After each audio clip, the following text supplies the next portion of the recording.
레위기 10장 1절을 시작하기 전에 표제가 이렇게 되어 있습니다. 나답과 아비후가 벌을 받아 죽은지라. 사람에게 죽는 것은 어찌할 수 없습니다. 생명은 하나님께 있습니다. 다 죽음을 맞이하는 것이 인간입니다. 그런데 죽을 때 어떻게 죽느냐? 나답과 아비후가 어떻게 죽었나? 벌을 받아 죽었다. 아주 무거운 말씀인데 이 레위기 10장 말씀은 조용히 여러분들이 읽어보시면 신앙생활 하실 때 어떻게 해야 되는가? 즉 품격 있는 신앙, 질 높은 신앙, 그 신앙이 어떤 것인가 우리에게 말씀해 주고 있는 말씀입니다. 아론의 두 아들 나답과 아비후는 첫 제사장인데 하나님의 엄중한 심판으로 죽게 되는 두려움의 장면이 오늘 본문의 내용입니다. 이 두 사람은 하나님의 영광을 위하여 특별히 세움을 받은 은총을 입고 제사장 취임식을 자그마치 일주일 동안 계속해서 영광스러운 제사장 직분을 받게 됐습니다. 아직 제사장으로서 경험이나 연륜이 없기 때문에 실수할 수는 있고 부족할 수는 있습니다. 좀 실수를 해도 크게 수치스러운 것은 아닐 수 있는 때입니다. 즉 광야 생활이며 아직 제사장이 많지 않는 때, 제사장이라면 아론의 네 아들뿐이었습니다. 즉 전체 통틀어서 제사장은 이스라엘 민족 중에 그 많은 민족 가운데 5명밖에 안 됐던 것입니다. 이 5명이 주어진 제사장의 직임, 오늘로 말하면 사역, 감당한다는 것은 힘겹고 쉬운 일이 아니었습니다. 나답과 아비후에 대해서 민수기 3장 4절에 이렇게 말합니다. 나답과 아비후는 시내 광야에서 여호와 앞에 다른 불을 들이다가 여호와 앞에서 죽어 자식이 없으므로 엘르아살과 이다말이 그의 아버지 아론 앞에서 제사장의 직분을 행하게 됐다. 이렇게 말씀을 합니다. 역대상 24장 20절에도 보면 나답과 아비후가 그들의 아버지보다 먼저 죽고 그들에게 아들이 없으므로 엘르아살과 이다말이 제사장의 직분을 행하게 됐다. 라고 소개합니다.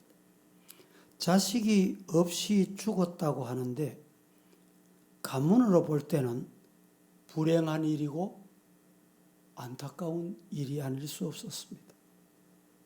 그런데 하나님께서 왜 이렇게 징계하셨는가? 왜 나답과 아비후가 벌을 받아 제사장 취임하고 얼마 되지도 않아서 벌을 받아 죽게 됐는가? 9장 마지막 부분과 얼마나 대조적인 장면입니다. 10장 1절은 나답과 아비후가 벌을 받아 죽었다. 9장에서는 9장에는 하나님의 명령대로 잘 준행했습니다. 그 결과 하나님의 영광이 온 백성에게 나타나며 불이 여호와 앞에 나와서 단 위에 번제물과 기름을 다 살랐다. 제사를 온전히 드릴 수 있었다는 말입니다. 하나님이 기쁨과 영광 중에 임재하셨고 응답하신 장면이 9장입니다. 그런데 10장 첫 부분으로 넘어오면서 아론의 두 아들은 슬픔의 죽음의 순간을 맞이하게 됐습니다. 그것도 여호와의 심판의 불이 임했다. 그래서 죽었다. 라고 말합니다.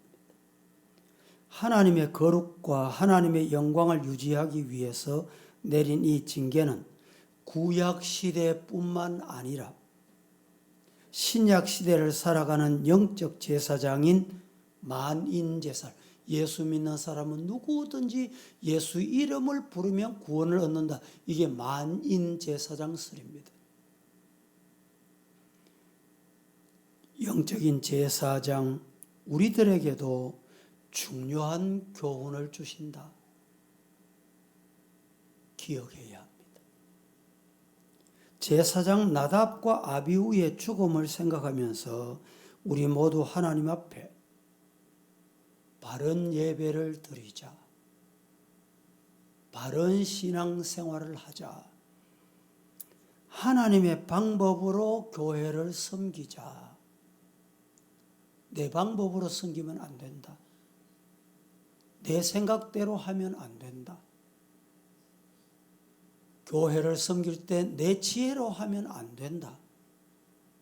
내 경험으로 하면 되냐? 그것도 안 된다. 이 교훈을 주시고 있습니다. 세 가지로 나누어서 말씀을 드리려고 하는데, 첫째, 다른 불을 담아 분향하다가 죽음을 맞았습니다. 다른 불을 담아서 분향했기 때문에 벌을 받아 죽었다. 이 말입니다. 예배를 드릴 때 다른 불을 가지고 오면 안 돼. 예배를 드릴 때 하나님이 지시하신 대로 예배를 드려야 됩니다. 오늘 1절 보겠습니다. 다 같이 시작. 아론의 아들 나답과 아비후가 각기 향로를 가져다가 여호와께서 명령하시지 아니한 다진 불을 담아 여호와 앞에 분향하였더니, 향로를 가져다가 여호와 앞에 여호와께서 지시한 대로 불을 피워야 되는데 여호와께서 명령하시지 아니하신 다른 불을 담아 여호와 앞에 불을 피워서 분향했다. 이렇게 말합니다. 출애굽기 27장 3절 시작. 재를 담는 통과 부삽과 대야와 고리가요리와 불 옮기는 그릇을 만들되 제단의 그릇을 다 노스로 만들지며, 그릇까지, 불을 옮기는 그릇까지 만들어라. 이렇게 지시하고 있는 내용입니다. 레위기 9장 봅니다. 24절 시작. 불이 여호와 앞에서 나와 제단 위에 번제물과 기름을 사른지라 온 백성이 이를 보고 소리 지르며 엎드렸더라. 이 불을 하나님이 명하신 그릇에 담아 분향단에 옮겨 붙여야 한다는 사실을 잘 알고 있는 사람이 나답과 아비후입니다. 그런데 나답과 아비후가 하나님이 명령하지 않는 다른 불을 사용했다. 이렇게 말합니다. 제사장은 하나님이 붙여주신 불을 끄지 않기 위해서 계속 나무를 옮겨 놓아야 했습니다. 번제단 불에서 옮겨다가 분향해야만 하는 저들은 이 불이 아닌 다른 불을 가져오므로 결국은 화를 당하게 되고, 이 화가 죽음에 이르게 된 화였습니다.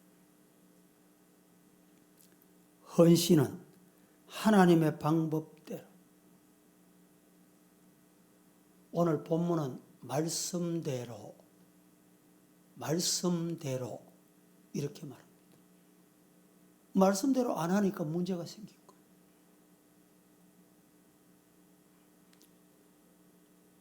우리는 사무엘하 6장 이하에서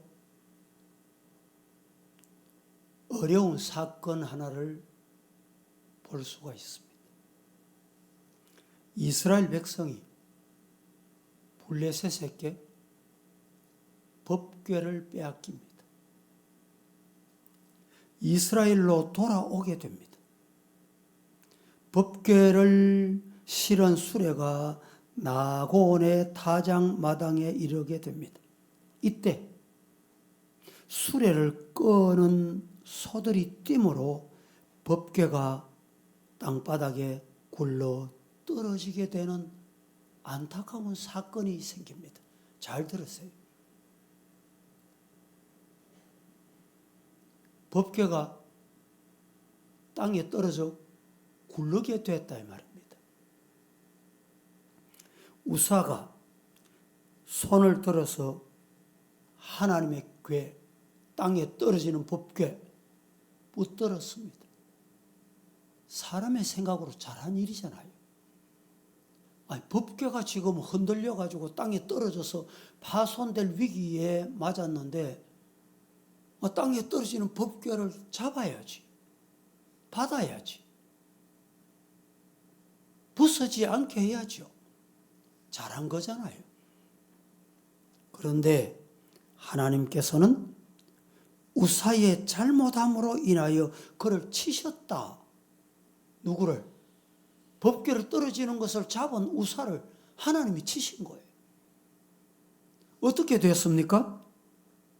법궤 앞에서 죽게 됐다. 우사가 떨어지는 법궤를 잡다가 그 자리에 적사합니다. 인간적으로 생각할 때 우사는 잘못한 게 없습니다. 오히려 잘했다고 할 수 있잖아요. 그 거룩하고 귀한 법궤가 박살나게 됐는데 그 땅에 떨어지는 순간에 붙잡았으니 얼마나 잘한 겁니까? 여러분, 하나님의 방법으로 하지 않는 것이 심판을 초래한 거예요. 교회를 섬길 때 하나님의 방법으로 해야 돼요. 법궤는 성경이 뭐라고 말합니까? 제사장이 아닌 다른 사람이 손댈 때 어떻게 된다? 죽는다. 우사는 제사장이 안 하잖아요. 하나님의 궤가 땅에 떨어져 박살나더라도 그것은 나의 판단과 나의 의지로 처리할 것이 아니다 이 말입니다. 우리는 이와 비슷한 신약 성경의 기록을 하나 볼 수 있습니다. 마태복음 16장에 보면 가이사랴 빌립보 도상에서 베드로의 신앙 고백을 예수님께서 들으셨습니다. 주는 그리스도시요 살아계신 하나님의 아들입니다. 이렇게 베드로가 고백을 합니다. 이 고백을 들으신 주님은 만족하신 바요나 시몬아 네가 복이 있구나. 네가 복되다. 칭찬하셨습니다. 이런 성숙한 고백을 들으신 예수님은 제자들에게 자신이 예루살렘에 올라가서 고난당하며 죽임당할 것을 비로소 말씀하시게 됩니다. 이제 이해가 되겠거니, 알아듣겠거니, 아마 이렇게 생각하셨을 수도 있죠. 베드로가 주님이 고난당하실 말씀을 듣고 뭐라고 말합니까? 주여, 그리 마옵소서. 이런 일이 주님에게 미치지 않을 것입니다 하며 예수님을 고난당하는 곳으로 못 가도록 붙잡고 늘어집니다. 잡고 발부동했다, 발목 잡았다 이 말입니다.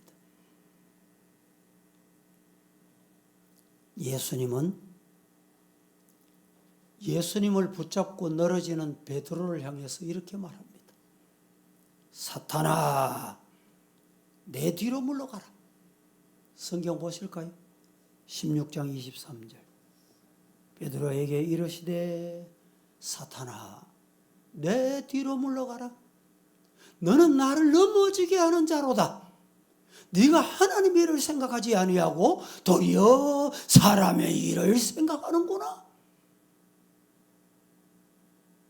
베드로는 수제자로서 스승이 고난당하고 죽임당한다고 하는 말을 듣고 이를 붙들고 말리는 것이 인간적인 생각으로 보면 당연합니다. 인간적으로 잘한 일이라고 할 수 있지 않겠습니까?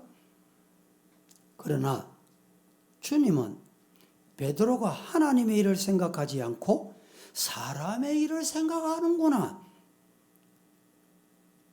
칭찬 대신에 예수님을 붙잡고 늘어지는 베드로를 향해서 사탄아, 내 뒤로 물러가라. 야단치셨던 것입니다. 하나님께서는 하나님의 방법과 하나님의 법칙이 있습니다. 하나님께서는 하나님의 방법과 하나님의 법칙대로 하기를 원하십니다.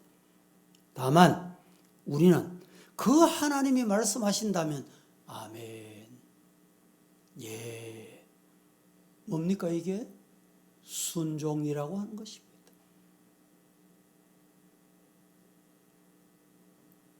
하나님의 말씀에 순종한다는 것 외에 더 부과시킬 필요가 없습니다. 하나님의 말씀에는 여러분 지름길이 없습니다. 신앙생활에 지름길이 없어요. 그래서 신앙생활에 변칙이 안 통하는 거예요. 여러분 목사도 변칙할 수 있습니다. 지름길로 갈 수 있어요. 갈 줄 압니다. 신앙인이 지름길이 여러분 찾아보세요. 지름길이 많습니다. 그런데 하나님은 그걸 원치 않아요. 변칙을 원치 않습니다.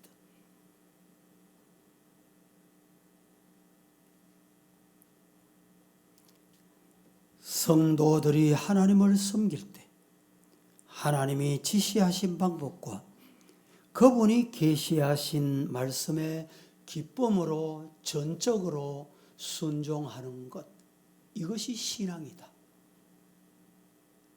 이게서 섬김의 바른 자세다. 하나님이 원하시는 방법이다 이 말입니다.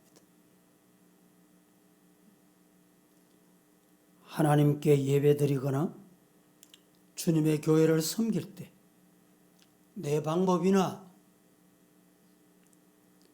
내 감정대로 하거나 세상에서 내가 취득한 경험, 세상에서 내가 배운 학문, 그걸 자꾸 접목시키려고 하면 신앙이 안 됩니다. 신앙생활은 말씀대로. 시작. 예, 그렇습니다. 신앙생활에 세상 학문하고 접목하면 안 돼. 세상 경험을 갖다 붙이면 안 돼. 세상 경영이 여러분 얼마나 많이 변합니까?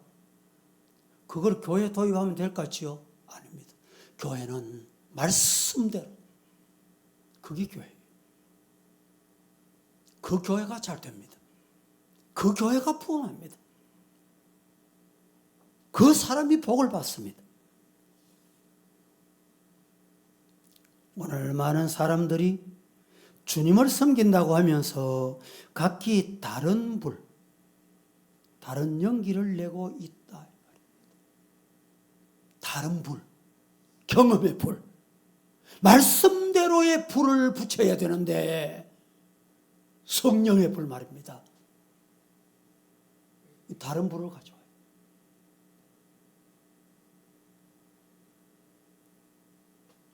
두 번째, 하나님의 영광을 탐했기 때문에 심판의 죽음을 맞게 된 것입니다. 하나님의 영광을 탐하면 하나님은 용납하시지 않습니다.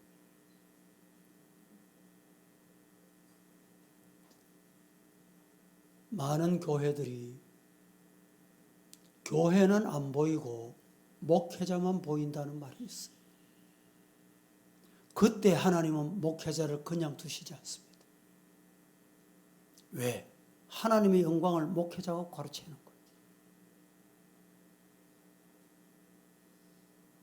본문 3절 봅니다. 시작. 모세가 아론에게 이르되 이는 여호와의 말씀이라 이르시기를 나는 나를 가까이 하는 자 중에서 내 거룩함을 나타내겠고 온 백성 앞에서 내 영광을 나타내리라 하셨느니라. 아론이 잠잠하니.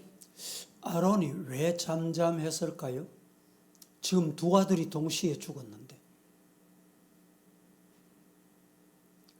우리 성도들은 죽음 앞에 생명은 하나님의 손에 있다. 이 믿음이 있으면 죽음 앞에 의연할 수 있고 아론이 잠잠하듯 잠잠할 수가 있습니다. 물론 슬프지요. 물론 아프지요. 그러나 그것을 믿음으로 하나님의 섭리로 받아들일 줄 아는 신앙이 필요합니다. 사건 사고가 생겨서 죽었다. 죽으면 어제 새벽에 교회 오다가 제가 새벽에 주차장에 차를 빼는데 우리 아파트 지하 1층에 찜질방, 사우나가 있습니다. 바리케이트를 쳐놓고 경찰 두 사람이 지키고 있는 거예요. 밖으로 운전해서 나오다 보니까 경찰들이 한 부대가 와 있고 난리가 난 거예요. 사건이 생겼다는 것입니다. 우리는 어떤 사건을 인하여 하나님 앞에 부름받고 내 생명이, 가족의 생명이, 우리 주변의 믿음의 가족들이 생명이 끝나더라도 의연할 줄 알아야 돼요. 그게 신앙입니다. 아론의 두 아들이 죽은 후에 이 말씀을 아론에게 하신 것은 그의 죽음에 관계가 있습니다. 하나님만이 받으셔야 할 영광을 나답과 아비후도 받으려고 하다가 이렇게 된 거예요.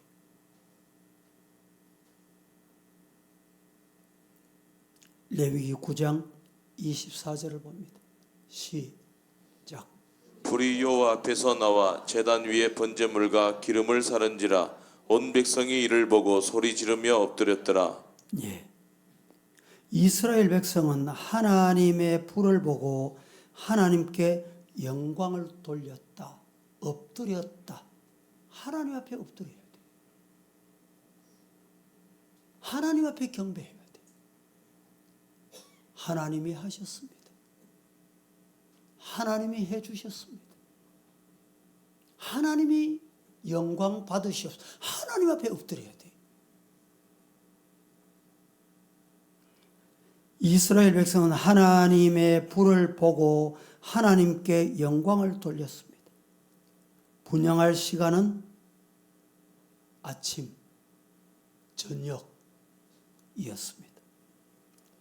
이들은 분향할 시간도 아닌 때 불쑥 나타나서 분향하여 백성들의 관심을 끌고자 자기들이 중요한 인물임을 과시하고 의시됐습니다.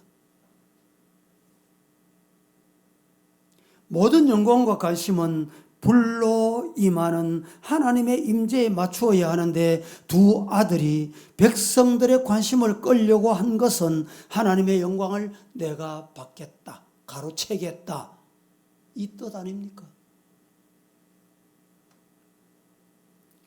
3절에 나를 가까이 하는 자 중에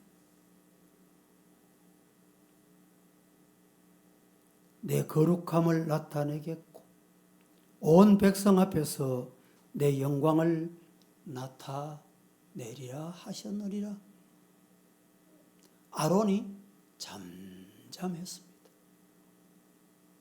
하나님이 받으셔야 할 영광을 두 아들 제사장이 가로채려고 하다가 죽음을 맞았으니 그 앞에 내가 무엇을 말하리요? 이 말입니다.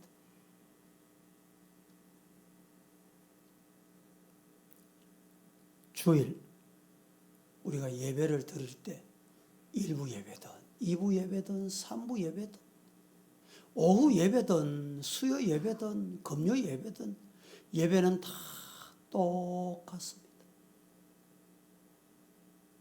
내가 기분 좋으면 예배를 드리고 내가 기분 나쁘면 예배를 안 드리고 이 예배는 중요한 예배, 저 예배는 안 중요한 예배. 내가 도마질합니다. 내가 칼질해버립니다.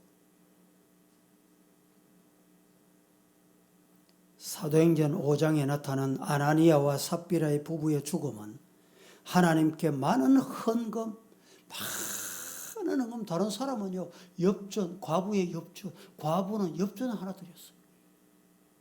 그거하고 자기 전 재산에 이 아나니아 삽비라는 아주 부자였어요. 오늘로 말하면 갑부였어요. 재산 다 팔았습니다. 그런데 절반을 감추었어요.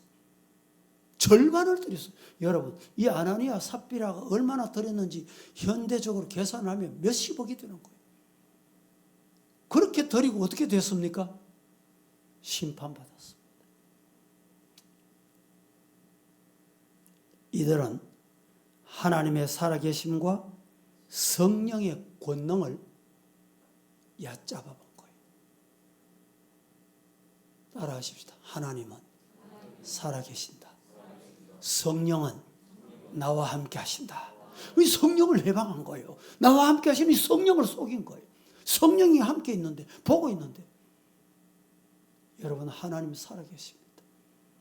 성령을 얕잡아 보고, 아이고, 내가 뭐 예배 드리는데 대충 하면 되지. 이러시면 안 돼요.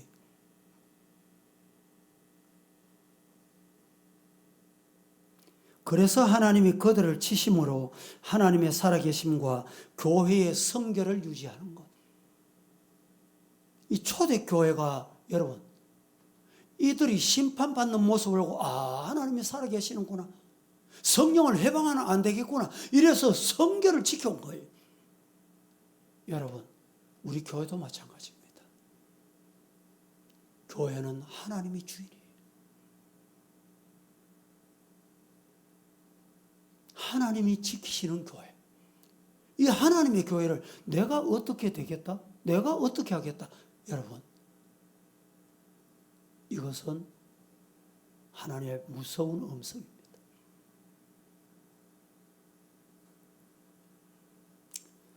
기드온은 대답하기를 이렇게 말합니다. 기드온 사사기 8장 23절 보겠습니다. 시작. 기드온이 그들에게 이르되 내가 너희를 다스리지 아니하겠고 나의 아들도 너희를 다스리지 아니할 것이요 여호와께서 너희를 다스리시리라 하니라.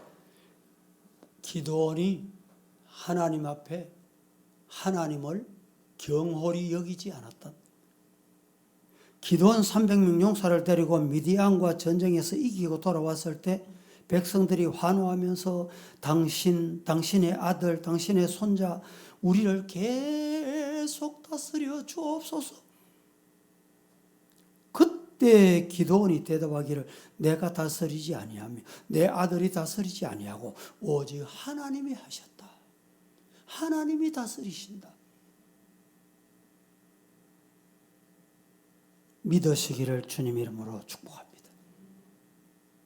하나님의 영광을 내가 가로채면 안 돼요.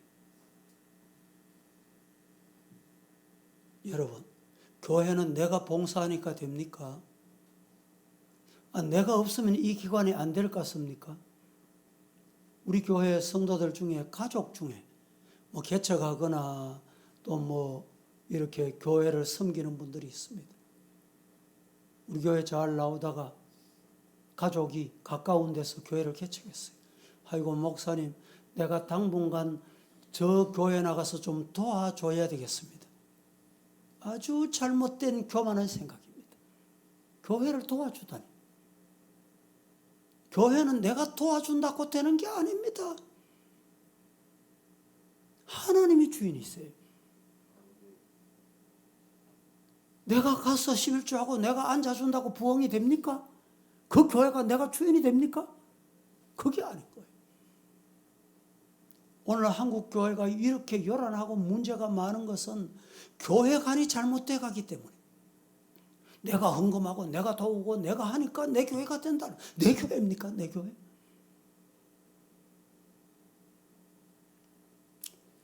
시간이 많이 갔기 때문에 마치겠습니다. 거룩하신 하나님, 오늘도 주님께서 하나님의 방법으로 신앙생활 잘하거라, 믿음생활 하라는 말씀을 우리에게 주셨습니다. 믿음으로 하나님의 교회를 섬기게 하옵소서. 예수님의 이름으로 기도합니다. 아멘.